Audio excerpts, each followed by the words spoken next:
My name is Nora Bennett, and at 38, I learned that sometimes the worst betrayal doesn't happen when someone steals from you.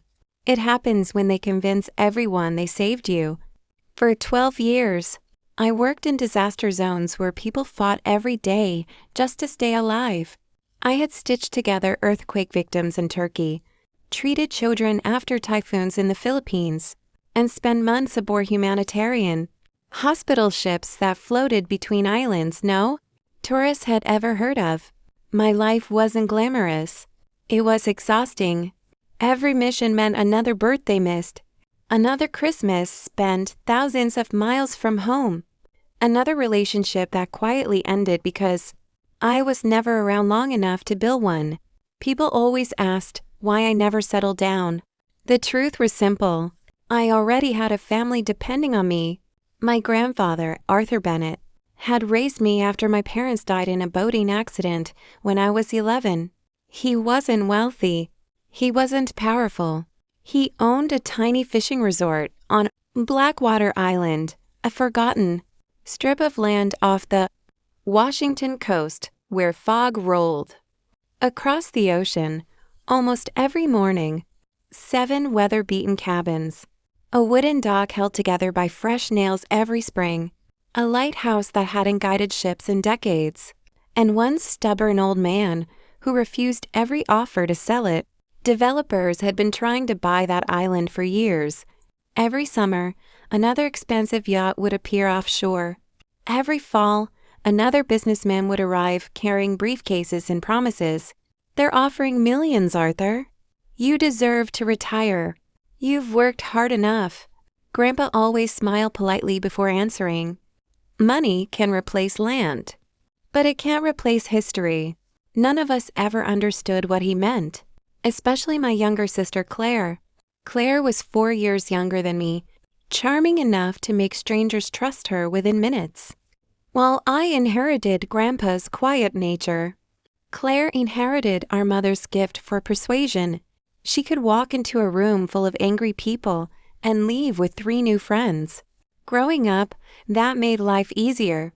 As adults, it made her dangerous. Unlike me, Claire hated the island. She called it a dying business. She said Grandpa was wasting his final years clinging to old memories instead of enjoying the money developers offered. We could all have better lives, she'd say. You've spent your whole life sacrificing yourself. Nora, don't you ever wonder what it would be like to stop? Sometimes I did wonder, but every time I visited the island, Grandpa would be repairing another porch, railing or repainting another cabin, with his own hands at 78 years old. I couldn't walk away, so every overseas assignment had a purpose. Every overtime shift, every bonus, every danger allowance. I quietly transferred money home to help keep the resort alive. Grandpa hated accepting it. I should be taking care of you. You already did, I'd tell him. This is just my turn. The only person who knew how much I was sending was Claire. She handled Grandpa's banking because she lived only 30 minutes from the ferry while one spent most of the year overseas. I trusted her completely. After all, she was my sister. Then everything changed one rainy Tuesday.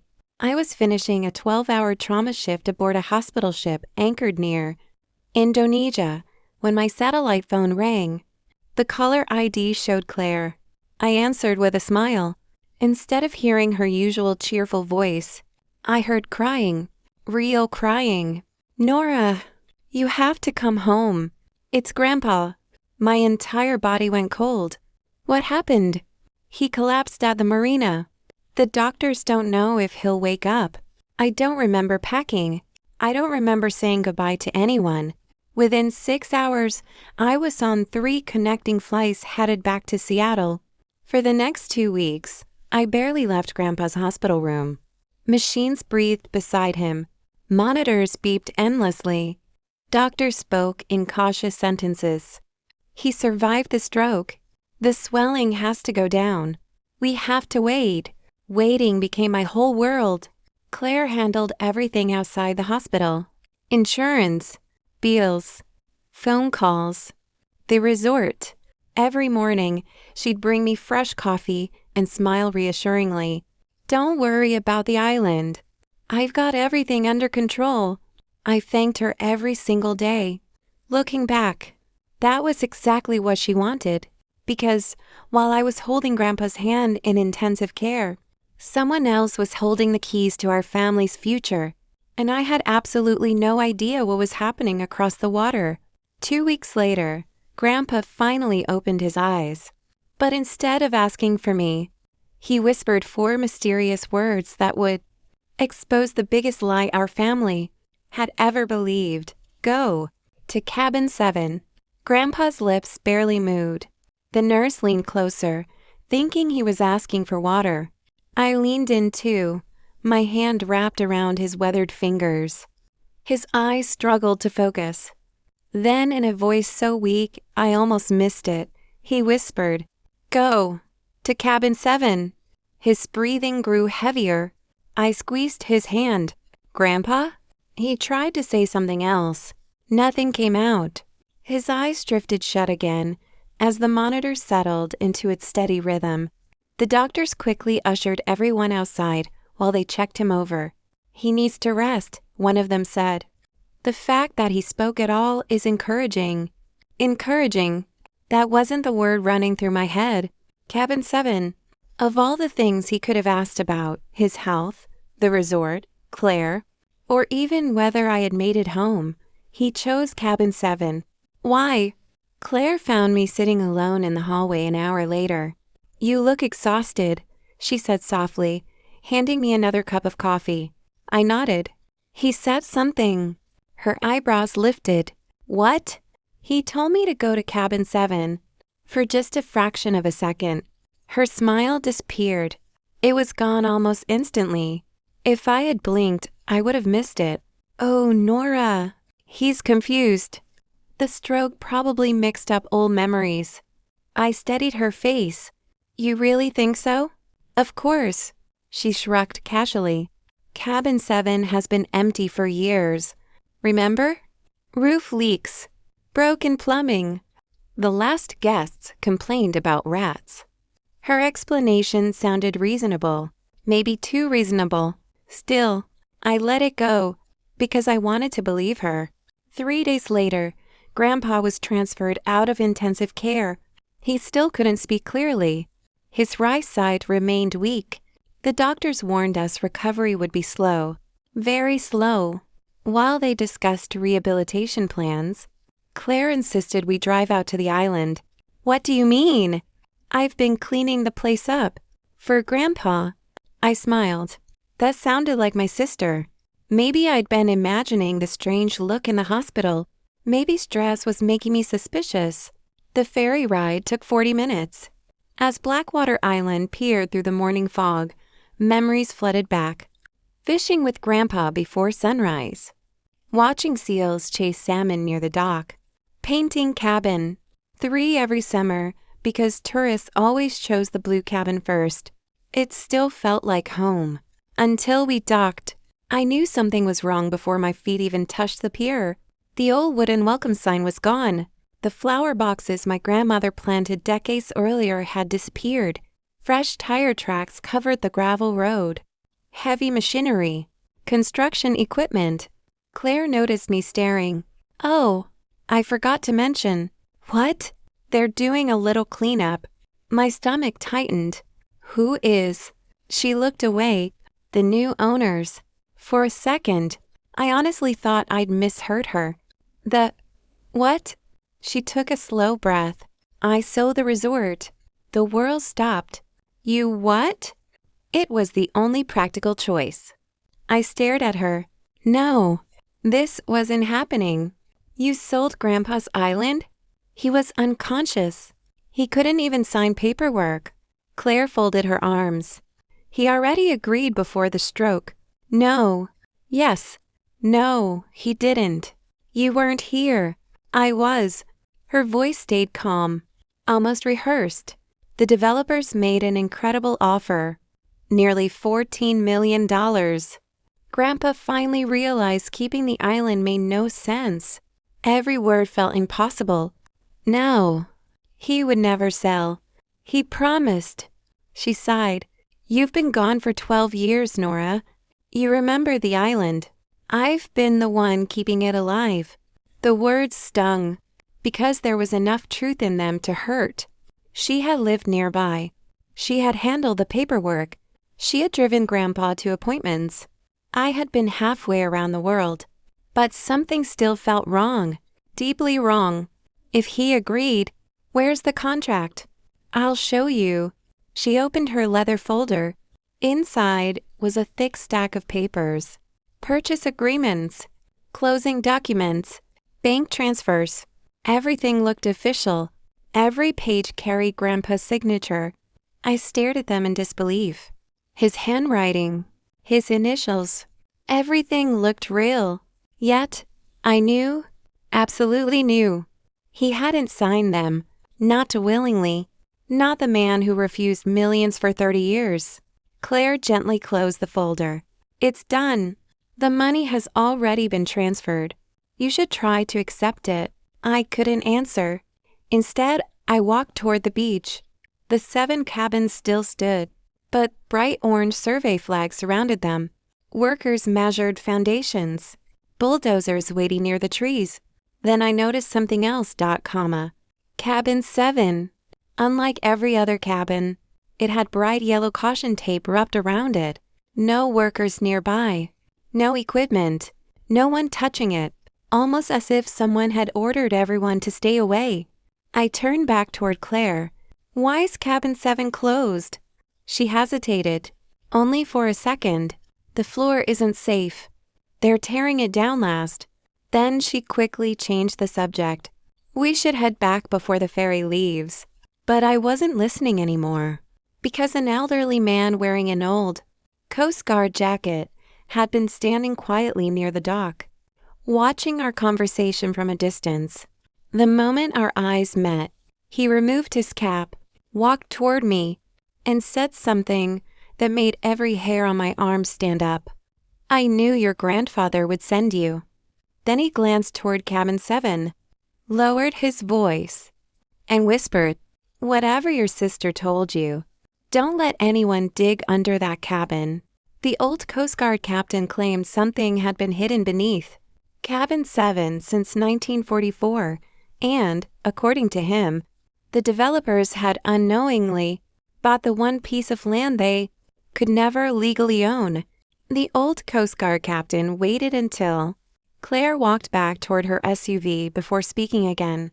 He looked to be in his late 70s, his weathered face carved by decades of salt air and wind. His faded blue jacket still carried a stitched Coast Guard emblem above the pocket. You must be Nora, he said quietly. I nodded. You knew my grandfather? A faint smile crossed his face. For over 50 years. My name's Thomas Hale. We served together after the war. I frowned. My grandfather was never in the military. Thomas shook his head. No, but his father was. He looked toward Cabin 7, and that's where this story really begins.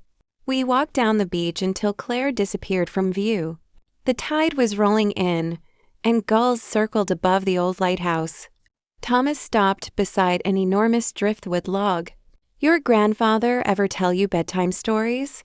I laughed softly. Thousands. He loved making up pirate stories. Thomas smiled. One of those stories wasn't made up. That caught my attention. What do you mean? Do you remember the one about the steel box buried under Cabin 7? I blinked. Of course I remembered. Every summer, Grandpa would sit us beside the fireplace and tell us that during World War II, his father buried a treasure chest beneath Cabin 7 before leaving for the Pacific. Claire and I used to spend entire afternoons digging around the cabin looking for it. We never found anything. Eventually we grew up. We assumed it was only a story. Thomas looked me directly in the eyes. It wasn't treasure. It was evidence. I stared at him. Evidence of what? He took a slow breath. Something powerful people have. spent 70 years making sure nobody ever discovered. Before I could ask another question, a black luxury SUV rolled onto the dock. Its windows were darkly tinted. The vehicle looked wildly out of place on our tiny island. Two men stepped out, wearing expansive suits despite the coastal wind. Neither looked like tourists. They walked straight toward Claire. She looked surprised to see them, then nervous, very nervous. Thomas quietly grabbed my arm. "Stay here." We ducked behind an old fishing shed. From there, we could hear enough of the conversation to understand pieces. One of the men spoke first. "You weren't supposed to bring family here." Claire crossed her arms. "My sister wasn't supposed to come home yet." The second man looked toward cabin 7. "Has she been inside?" "No." "Does she know?" Claire hesitated. "I don't think so." Thomas looked at me without saying a word. My heartbeat doubled. "Know what?" The taller man lowered his voice. "The demolition starts Monday. I want cabin 7 gone first." Claire immediately shook her head. "I thought you said last. We changed the schedule." "Why?" The man glanced around before answering. "Because someone recognized the map." "Map? What map?" Claire frowned. "What map?" "The one Arthur refused to hand over." "I don't know anything about a map." The two men exchanged a look. One of them sighed. "If you find anything beneath that cabin," his voice became cold, "you call us. You do not open it. You do not tell anyone. You understand?" Claire slowly nodded. My stomach tightened. She wasn't running the situation. She was following someone else's orders. The SUVs drove away a few minutes later. Thomas didn't move until the ferry carrying the vehicles disappeared into the fog. Then he finally spoke. "I was afraid of this." "What is going on?" He stared at the water for a long moment. "Those men don't work for the developers." "Then who are they?" "They work for the corporation financing the developers. I've seen them before." "When?" 35 years ago. A chill ran through me. "They've been watching this island longer than you've been alive." That evening, I returned to Grandpa's hospital room alone. He was awake, weak, barely able to move. I pulled a chair beside his bed. I went to the island. His eyes immediately opened wider. I leaned closer. Claire sold it. Tears filled his eyes. He tried lifting his hand. His fingers trembled as he reached toward the bedside table. There was a notebook lying there. With enormous effort, he slid it toward me. Inside the front cover was a single sentence written in Grandpa's shaky handwriting. "Trust no paperwork after March 14th. March 14th. I froze. That was the day before his stroke. I quickly turned the page. Most of the notebook contained fishing schedules, maintenance notes, weather records. Then, near the back, one folded piece of paper fell into my lap. It wasn't addressed to me. It wasn't addressed to Claire. Across the front, in Grandpa's handwriting, were 6 words. "Open only if the island is sold." My hands started shaking. I looked back at Grandpa. He gave the smallest nod. I carefully unfolded the paper. Inside was a hand-drawn map of Blackwater Island. Every cabin was marked, except cabin 7. Instead, a large red X had been drawn beneath it. Next to the X were 7 handwritten words. "The truth is deeper than the vault." I barely had time to process them before my phone rang. It was clear. The moment I answered, she was screaming, "Nora, they've started demolishing cabin 7. They weren't supposed to start until Monday." Then I heard something else through the phone. Not machinery, not crashing wood. Gunshots. 3 of them, followed by terrified screaming. By the time I reached the island, cabin 7 was already collapsing, and someone had been shot trying to stop the bulldozers from reaching whatever was buried underneath. The drive from the hospital to the ferry terminal felt longer than it ever had before. Claire stayed on the phone the entire time. Her voice was shaking. "Nora, please hurry." They're tearing the cabin apart. I don't know what's happening. Then the line went dead. I called back immediately. No answer. Again. Straight to voicemail. My stomach tightened. The ferry couldn't leave for another 15 minutes. Every second felt unbearable.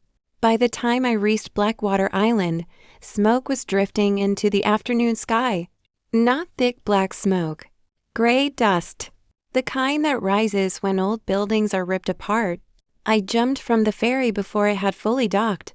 People were running toward the resort. Construction workers. Island residents. Volunteer firefighters. Something terrible had happened. Cabin 7 was half gone. One side had already collapsed into a pile of broken timber. The bulldozer sat motionless 20 feet away. Its windshield shattered. Police tape was being stretched around the area. Several officers kept everyone back. An ambulance idled nearby. Its rear doors stood open. I pushed through the growing crowd. I'm family. One deputy stopped me. You can't go through. My sister called me. My grandfather owns this property. The deputy hesitated. Ben sighed. Not anymore. Those words hit harder than I expected. He lowered his voice. There was an incident. What kind? He glanced toward the damaged cabin. A man was shot. Everything around me seemed to stop. Is he alive? Barely. Who? He looked confused. We don't know. No identification. No wallet. He wasn't one of the construction workers. My heartbeat quickened. Thomas. It had to be Thomas. I tried looking past the officers. The ambulance door slammed shut. It pulled away before I could see who was inside. Claire suddenly appeared beside me. She looked completely different. Her hair was messy. Mascara streaked down her cheeks. She grabbed both my arms. I swear I didn't know. What happened? They started early. I tried to stop them. Why? Because... She looked around nervously. Because the old Coast Guard man came back. Thomas. I knew it. Claire nodded rapidly. He ran in front of the bulldozer. He kept yelling that nobody could dig there. Then 2 men started arguing. One of them pulled a gun. My mouth went dry. The men from yesterday? She slowly nodded. The same ones. They weren't developers. I don't even know who they are. For the first time, I believed her. She wasn't acting. She was terrified. The lead detective walked toward us, carrying an evidence bag. Inside was something covered in dirt. What is that? I asked. We found it under the cabin. I stared through the plastic. It wasn't treasure. It wasn't gold. It was an old brass compass. The kind sailors carried generations ago. Its glass face was cracked. The back carried an engraved inscription. The detective held it closer. Does this name mean anything to you? I read the engraving. Captain Elias Bennett. My great-grandfather. The one Grandpa always talked about. The one who supposedly buried pirate treasure. The detective frowned. This compass wasn't lying loose. It was attached to something. What? A steel hutch. My heart skipped. A hutch. He nodded. Buried beneath the foundation. Looks like some kind of underground room. The entire crowd seemed to freeze. Claire whispered, There really is something down there. The detective wasn't finished. But here's the strange part. He pointed toward the exposed foundation. The hatch was already open. A chill spread through my body. What do you mean? When we uncovered it, it wasn't locked. It had already been opened. When? We don't know. But, judging by the fresh footprints, someone got there before the bulldozer. That evening, police secured the entire island. Nobody was allowed near Cabin 7, not even me. As the sun disappeared behind the Pacific, I sat alone on the old dock trying to understand everything.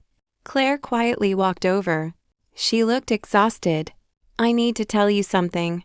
I didn't answer. She sat beside me. I didn't sell the island because I wanted money. I looked at her. Then why? She stared at the water.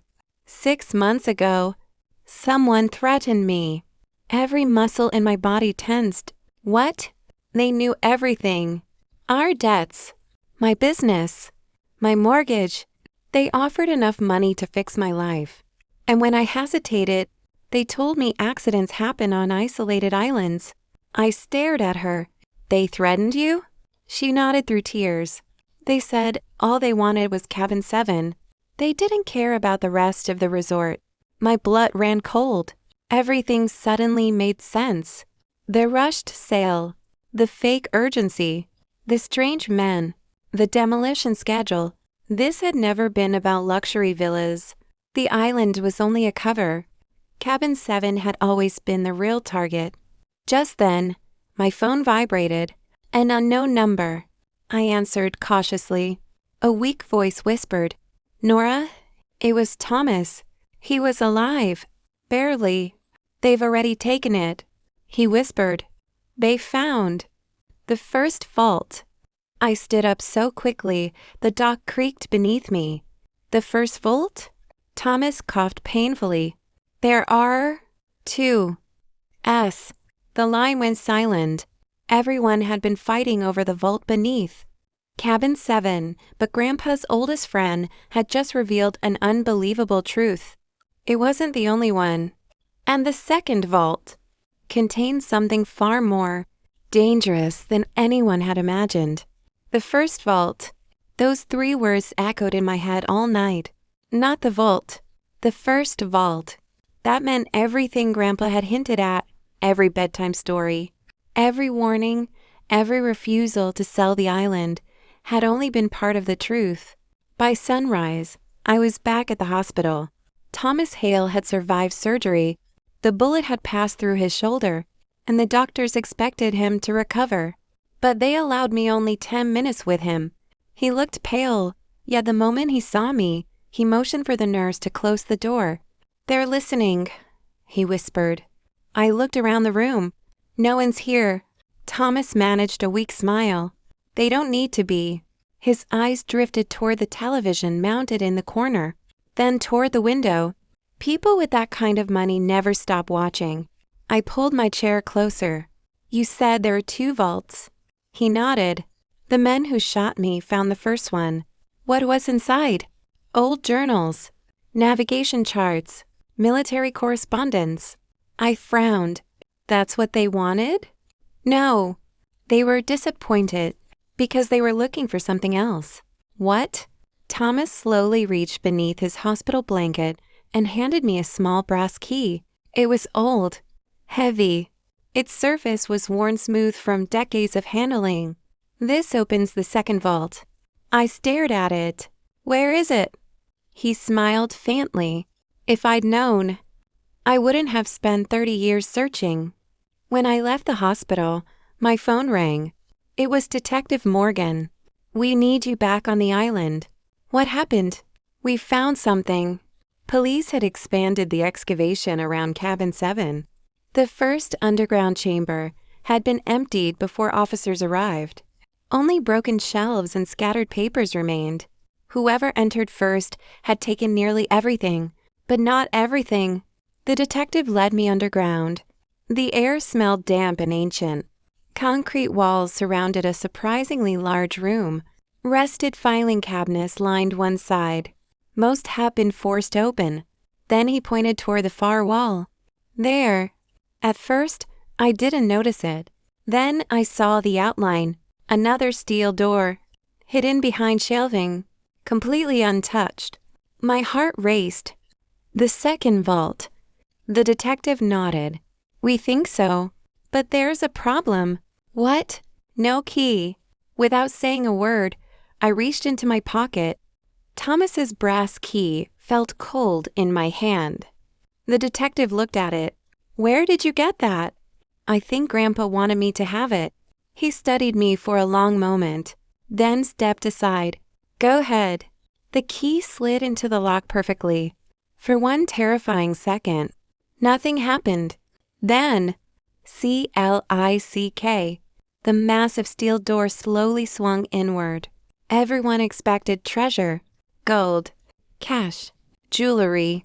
Instead, the room contained only 3 things: a wooden desk, a metal filing cabinet, and one sealed envelope sitting neatly in the center. Across the front, in Grandpa's handwriting, were 8 words. For Nora, only after the second vault is opened. My hands trembled. I carefully opened it. Inside was a single handwritten letter. My dear Nora, if you're reading this, then greed has already revealed itself. I swallowed hard. The first vault was never meant to protect the truth. It was bait. Every officer in the room exchanged confused looks. Anyone driven by money would stop searching after opening the first vault. Only someone searching for answers would find the second. I continued reading. Everything you've been told about this island is incomplete. The resort was never the real inheritance. Neither was the land. My heartbeat quickened.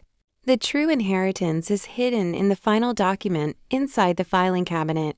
I slowly opened the old cabinet. Inside lay a single leather folder. Nothing else.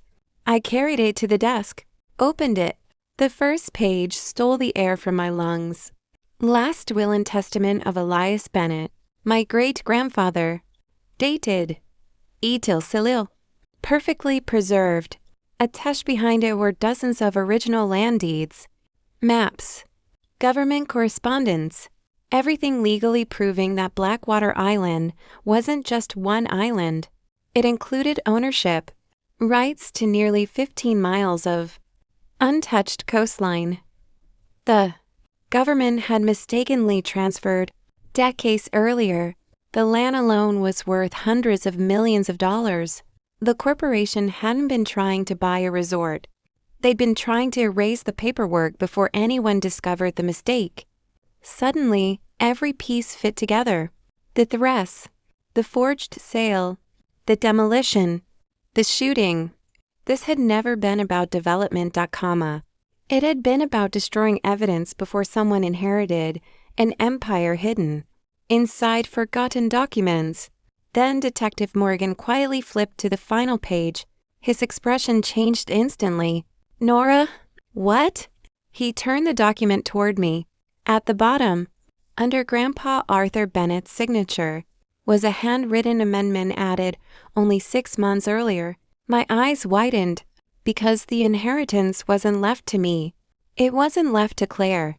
It wasn't left to anyone in the Bennett family.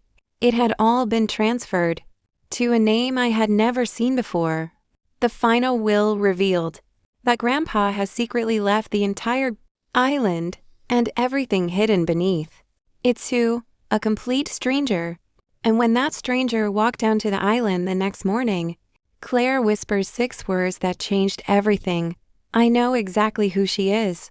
I stared at the final page of my great-grandfather's will until the words blurred together. There it was, the amended clause, dated just 6 months before Grandpa Arthur's stroke. Every legal right to Blackwater Island, the forgotten coastline, and every remaining Bennett asset had been transferred, not to me, not to Claire, and not to anyone carrying our family name. Instead, one name appeared in careful handwriting. Evelyn Cross. I looked up at Detective Morgan. Who is Evelyn Cross? He slowly shook his head. I've never heard the name. Claire, standing across the room, had gone completely pale. She whispered, almost to herself. No. I turned toward her. You know her? Claire closed her eyes for a long moment before answering.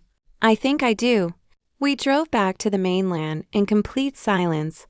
The ferry rocked gently through the afternoon fog, but no one spoke until we reached the parking lot. Claire finally broke the silence. When Grandpa was in the rehabilitation center after his first fall last year, there was a volunteer. I frowned. What kind of volunteer? She read books to the residents, helped them write letters, brought groceries. Claire looked ashamed. I only met her twice. What was her name? She swallowed. Evelyn. Everything inside me tightened. You never mentioned her. I didn't think she mattered. The rehabilitation center sat on a quiet hill overlooking the harbor. The receptionist immediately recognized the photograph Detective Morgan showed her. Yes, that's Evelyn Cross. When was she here? For almost a year. Is she still volunteering? Across the front, in Grandpa's handwriting, were my name and Claire's. To my granddaughters. Evelyn handed it to me. He told me to wait until both of you understood why family is chosen by loyalty, not by blood. My hands trembled as I opened it. Inside was Grandpa's final letter. Nora and Claire, if you're reading this, then you've already discovered Evelyn. Good, because she was never your replacement. She was your inheritance. Tears blurred my vision. Money disappears. Land changes hands. Buildings collapse. But character survives only if someone chooses it. The island belongs to the three of you together, not because of blood, but because each of you protected something when it would have been easier to walk away. Claire began crying openly. Evelyn quietly folded the will and placed it back into my hands. I never wanted the island. I only wanted Arthur to keep the promise he made to my father. And now, she smiled warmly. It's your turn. For the first time since this nightmare began. The weight I'd been carrying finally lifted. The hidden secret had never been buried beneath cabin 7. It had been buried inside Grandpa's heart, and somehow that made losing the island feel impossible. Because we hadn't lost it at all. We had finally found what it was always meant to protect. Months later, cabin 7 was reviewed exactly where it had stood. Not as a luxury rental, but as the Bennett and Cross Heritage House, where every visitor could learn the true story of a promise that survived war, betrayal, greed, and 3 generations. And every time the ocean wind touched the old brass compass hanging above the fireplace, it reminded us of Grandpa's final lesson. The strongest families aren't always the ones you're born into. They're the ones you choose to protect. When Grandpa's letter ended, nobody in the rehabilitation center spoke for nearly a full minute. Claire sat quietly with tears running down her face. Evelyn looked toward the harbor through the large windows, almost as if she could still see Grandpa sitting on the dock with his fishing rod. Detective Morgan finally broke the silence. So what happens now? Evelyn smiled gently.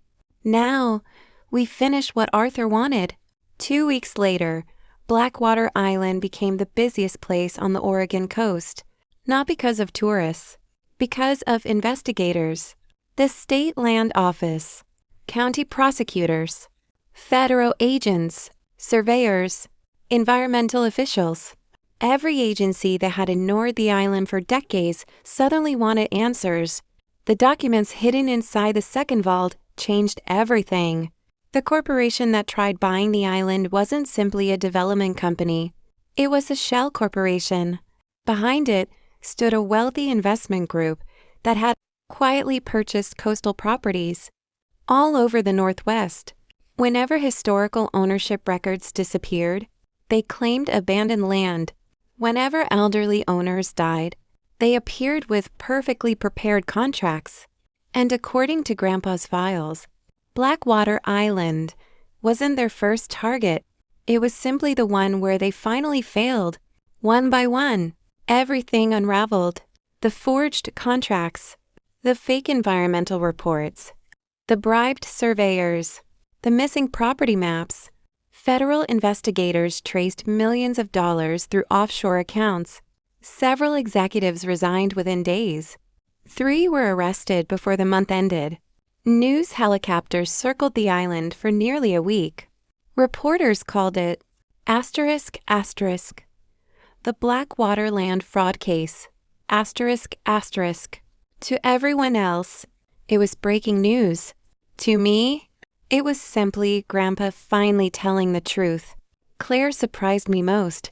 Instead of hiding from what she'd done, she accepted responsibility. She publicly admitted she'd signed the sale agreement without reading every document. She confessed she had ignored warning signs because she desperately needed money. The local newspaper interviewed her. They expected excuses. Instead, she said, I wasn't greedy. I was scared. But fear doesn't excuse bad choices. I almost sold my grandfather's promise because I forgot what it stood for. People respected her honesty. She never forgave herself. But she finally stopped pretending. Thomas recovered slowly. His shoulder healed. His stubbornness returned even faster. The first morning he came back to the island, he stood beside Cabin 7's empty foundation. He tapped his cane against the dirt. "You know, I spent 30 years guarding this place." He laughed softly. "And the secret was never underground." I smiled. "No, it never was." Months passed. Construction finally began. Not luxury condominiums. Not vacation rentals. Together, Evelyn, Claire, and I made a different decision. Grandpa's resort would never become another commercial business. Instead, we restored every original cabin exactly as they had looked decades earlier. Old cedar walls, hand-built stone fireplaces, weathered rocking chairs, family photographs, even the faded fishing nets Grandpa refused to throw away. Cabin 7 became something entirely different, a small heritage museum. Visitors learned about Captain Elias Bennett, about Grandpa Arthur, about the promise made after the war, and about how one act of loyalty survived nearly 80 years. On opening day, hundreds of people came. Some were tourists, others were veterans. Many had never heard our family's story before. Near the entrance hung the old brass compass recovered from the first vault. Below it, a simple wooden plaque. Some inherit wealth, others inherit promises. Choose wisely. People stopped to read it. Almost everyone did.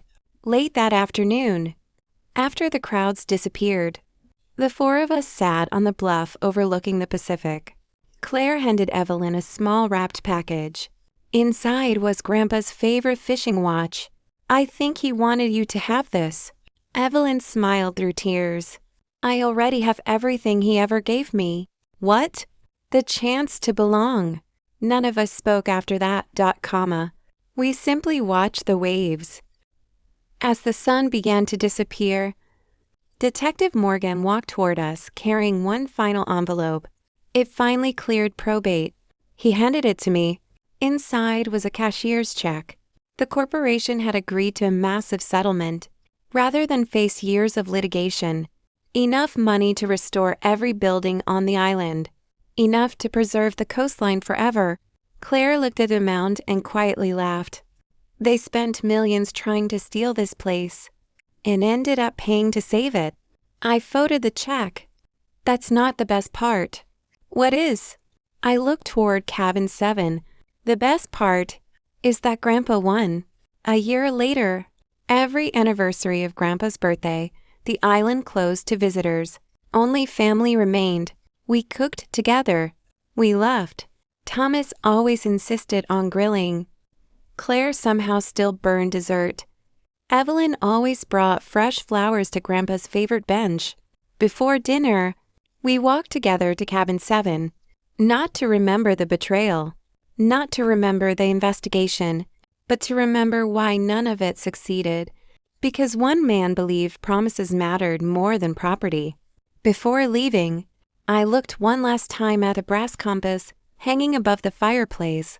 For decades, people believed it pointed toward hidden treasure. They were wrong. It had always pointed somewhere much more valuable. Home. And I finally understood something Grandpa tried to teach us our entire lives. Family isn't measured by blood, or by names written on a deed. It's measured by who protects the people, standing beside them when everyone else walks away.